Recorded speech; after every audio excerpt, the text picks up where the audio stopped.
అంటే శివుడు ప్రత్యక్షం అవ్వాలి. శివుడే అతన్ని ఆశీర్వదించి ముందుకు పంపించాలి అనేది అతని ఆశయం. కానీ శివుడేం రావట్లేదు కదా! ప్రమద గణాలన్నీ వచ్చాయి. అగ్ని ఉంది. హోమం నడుస్తుంది.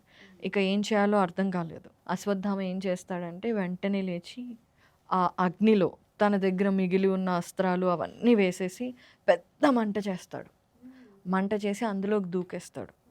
దూకేసి, "ఈరోజు నువ్వు నన్ను ఆశీర్వదించు. లేదా నేను ఇక్కడే ఆత్మహత్య చేసుకుంటాను" అని అంటాడనమాట. ఆ అగ్నిలో అతను కాలిపోడు. పరమశివుడు ప్రత్యక్షమయ్యి అశ్వత్థామతో చెప్తాడనమాట. "అశ్వత్థామ, పాండవ శిబిరాల వైపు నువ్వు వెళ్ళకుండా నిన్ను ఆపాను. నువ్వు ఇలా హోమం చేసి నేను పెట్టిన పరీక్షలన్నింటిలోనూ నువ్వు నెగ్గావు.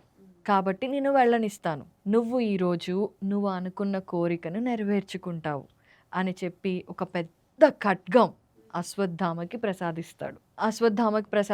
ప్లస్ ఆ అగ్నిలో అతను చాలా అస్త్రాలు వేసేసాడు. భూతం మీద ఎన్నో అస్త్రాలు విసిరాడు కదా! అవన్నీ కూడా